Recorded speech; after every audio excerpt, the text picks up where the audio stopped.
കിഫ്ബി വഴി നിർമ്മിച്ച റോഡുകളിൽ നിന്ന് ടോൾ ഈടാക്കുമെന്നത് സ്ഥിരീകരിച്ച മുഖ്യമന്ത്രി പിണറായി വിജയൻ. കിഫ്ബി പദ്ധതികളെ വരുമാനദായകമാക്കിയാൽ കേന്ദ്ര സർക്കാർ വാദങ്ങളെ മറികടക്കാമെന്ന് മുഖ്യമന്ത്രിയുടെ വിശദീകരണം.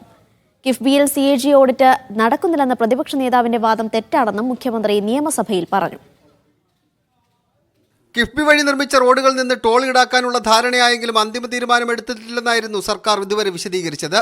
എന്നാൽ യൂസർ ഫീ എന്ന പേരിൽ കിഫ്ബി പദ്ധതികളിൽ നിന്ന് പണം ഈടാക്കുമെന്ന് സ്ഥിരീകരിക്കുകയായിരുന്നു ഇന്ന് നിയമസഭയിൽ മുഖ്യമന്ത്രി. യൂസർ ഫീയിൽ നിന്ന് ലഭിക്കുന്ന വരുമാനം കൊണ്ട് തന്നെ കിഫ്ബി ലോണുകൾ തിരിച്ചടയ്ക്കാൻ കഴിയും.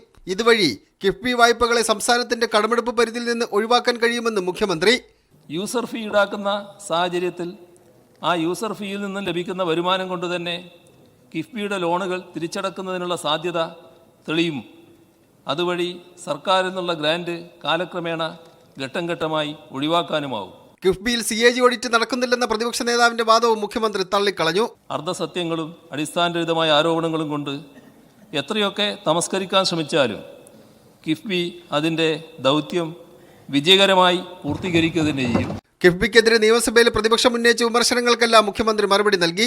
ടോൾ ഈടാക്കാനുള്ള തീരുമാനം 19-ന് ഇടതുമുന്നണി യോഗം ചർച്ച ചെയ്തേക്കും. അതിനുശേഷം മന്ത്രിസഭ അംഗീകരിച്ച് ഉത്തരവിറക്കാനാണ് ആലോചന. മീഡിയ 1 തിരുവനന്തപുരം.